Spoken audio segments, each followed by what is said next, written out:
Em uma conferência, o escritor John Maxwell Coetzee surpreende a plateia. J.M. Coetzee, que a gente diz, né? Ou só Coetzee.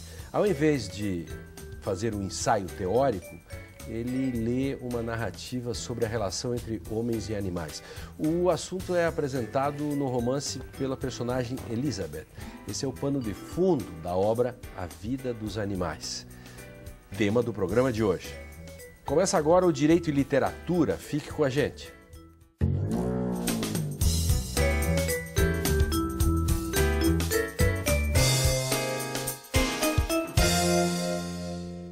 Olá, no Direito e Literatura de hoje, que tem o apoio do Programa de Pós-Graduação em Direito da Unicinos, vamos falar sobre o livro A Vida dos Animais, de J.M.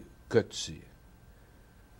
No livro, a escritora Elizabeth, assim como Coetzee, reflete durante um ciclo de conferências sobre como os seres humanos tratam os animais. A personagem, que é vegetariana, faz uma comparação entre o abate de gado bovino e o holocausto nazista, entre outras coisas. Um romance que mistura a teoria e a prática cotidiana.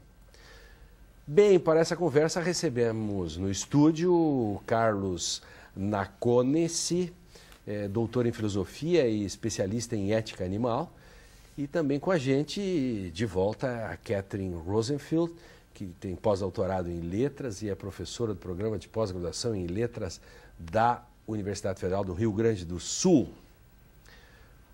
Sejam bem-vindos. Obrigada, Lênio. Esse tema, né, que a Catherine, que é apaixonada pelo Coetzee, né, e já esteve com ele, já esteve aí na sua casa, inclusive aqui, esteve no Rio Grande do Sul, eu me lembro, e o Carlos escreveu o livro Ética e Animais, esse livro aqui, que está esgotado, né, Carlos, mas está reescrevendo, né, que está bem dentro do tema da nossa personagem Elizabeth. Exato.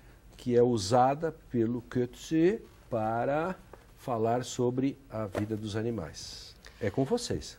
Então,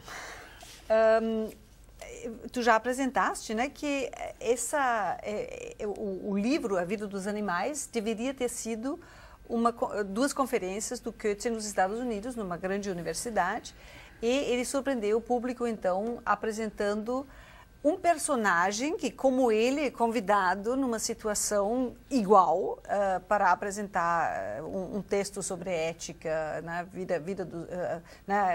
problemas de ética envolvendo os humanos e os animais. E, inclusive, mais ainda, ele antecipa tudo aquilo que vai acontecer depois da conferência. Ou seja, 5 professores de ética, de filosofia, de biologia, de letras e mais algum de religião vão discutir, então, o texto.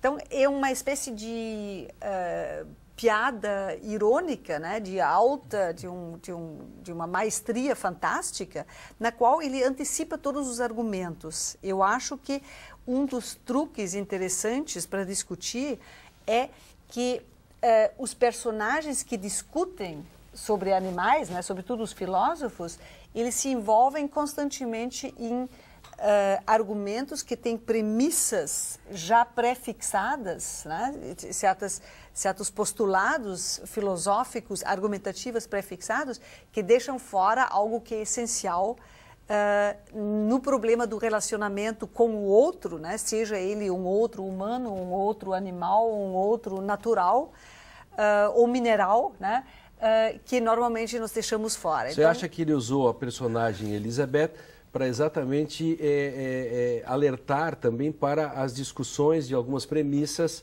Sim, porque ele constrói essa personagem de uma maneira muito ardilosa, né? Ela é já uma velhinha, né? Então ela é uma famosa escritora sobre a qual todo mundo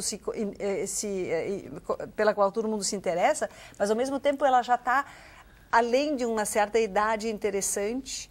os seus argumentos já estão começando a enfraquecer, não porque os argumentos não sejam interessantes ou a escritura dela não seja interessante, mas porque ela não tem mais a energia de apresentá-la performativamente. Sim, mas me parece que... Diga, Carlos. Ele falando através dela, né? A gente pode pensar se como é um metatexto, uma metanarrativa, se as ideias dele coincidem com as ideias dela ou não. Ele pode discordar, não necessariamente ela está falando por ele. Mas ela se apresenta dizendo assim, eu não quero apresentar argumentos filosóficos, apesar que apresenta-os de cima a baixo das duas conferências. Ela não acredita que argumento filosófico possa convencer pessoas. Isso me pareceu fundamental na discussão. Então, assim, isso é interessante. Assim, o que ela faz?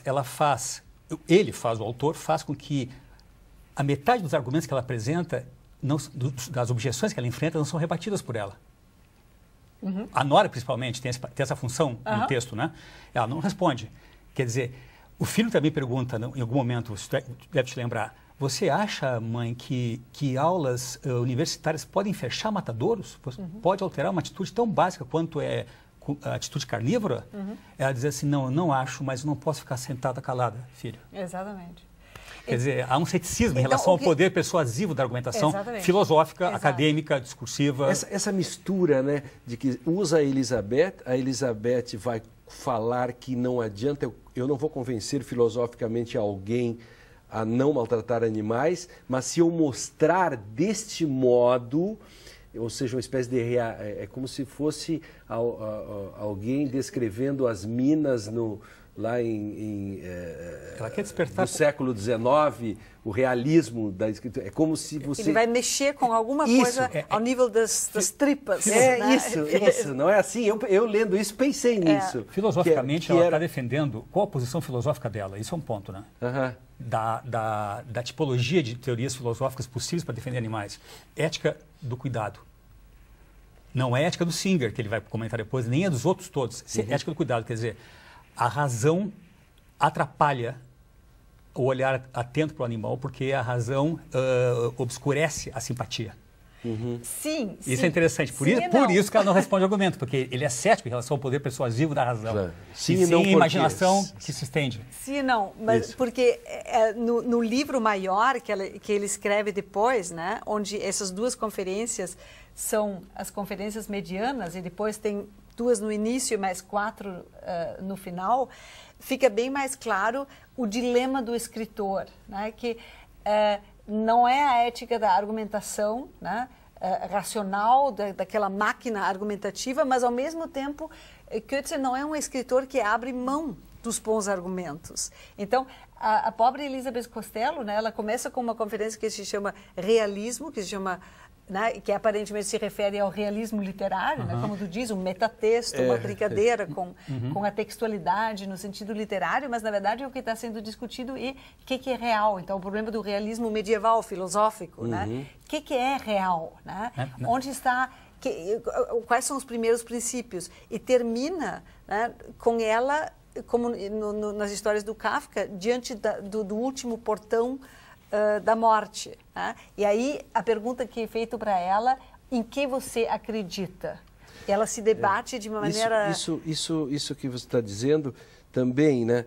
De certo modo, o realismo, né? Com o início do realismo filosófico, no sentido de que aí o Carlos falava, a razão atrapalha, quer dizer, no fundo é possível você conseguir detectar um fenômeno sem intermediações, como se o próprio fenômeno falasse por si, e talvez essa é a ideia dela ao contar desse modo, até pela comparação, sobre a questão do Holocausto. E me parece também tem um tom existencialista na obra forte, né? Forte, mas tem... No sentido de absurdo, no sentido assim que ela... Eu classificaria a obra, a temática da obra, como psicologia moral ativista. Essa etiqueta que eu poria, né? Mas ela não na Elizabeth ou no não, aí tá. Eu tomando, já que os dois são vegetarianos, ele é patrono de várias entidades de direitos animais, eu posso imaginar que ele está falando por ela, e ela por ele. Mas do ponto de vista estilístico, claro, não, filosófico, o estilo que ele dá a ela é completamente diferente do dele, né? Sim.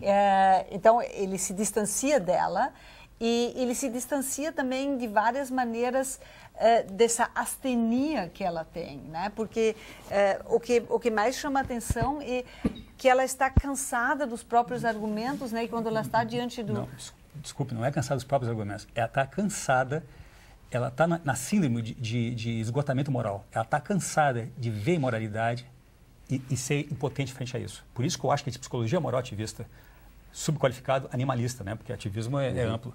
A passagem de 82 para 83, essa página 80 da edição portuguesa parece emblemática. Ela diz assim, se tu te lembra, eu não sei mais onde é que eu estou. Eu olho para o meu lado e vejo pessoas cúmplices de crimes de proporções inimagináveis. Elas compram cadáveres, comem cadáveres e me oferecem cadáveres. Olha, eu não sei o que eu faço. E pior que são pessoas boas, generosas, de bom coração. E a partir da... esse é o problema. Por isso que eu acho que é um desconforto dela, porque a atende cansada não é cansada da argumentação pela argumentação, que faz água frente à alteração de realidade. Ela está cansada de estar sobrecarregada, a sua sensibilidade moral está constantemente afetada. Está sendo irritada pela imoralidade que cerca, por isso que ela se considera revoltada com o cenário que cerca e cansada, desorientada, confusa. É como se eu saísse desse programa, tu me convidasse para jantar, fosse na tua casa, aparece um prato na mesa de um cadáver de uma galinha, um pedaço de um porco, um pedaço de um cadáver de um boi. E o que eu faço? Aquele cenário eu identifico como imoral, afeta a minha sensibilidade moral. O que eu faço? Eu como minha salada quieto, eu me conformo com isso, ou parto para a persuasão, para dizer, olha, o que estou vendo aqui é uma imoralidade, uma violência. E aí vem, mas ela nunca diz isso não, nas mas situações. Não, ela não diz, mas... Por exemplo, quando ela está na casa do filho e da nora, ela não faz esse tipo de cena. O que ela faz é simplesmente sugerir, através das palestras dela, que nós estamos esquecidos, nós estamos aprisionados numa espécie de esquecimento que ela compara ao esquecimento deliberado, né, dos alemães diante do Holocausto. O que ela está tentando fazer é... Como é terrível, né? Um pouco como Heidegger diz, que a história da filosofia é uma história do esquecimento das questões fundamentais. E qual é a questão fundamental? Eu só queria deixar assim, isso é uma das coisas que não é dita, mas que é sempre mostrada, é o problema do sacrifício, né? Que como antigamente se sacrificava? Se sacrificava com gestos de extremo medo, de uma espécie de reverência que tinha que compensar algo, né? Fazer correção e tem que compensar algo. No próximo intervalo, nós vamos fazer rápido intervalo e voltamos, né? Eu quero, inclusive, se o Goethe é vegetariano, eu quero saber o que ele comeu lá no almoço na sua casa.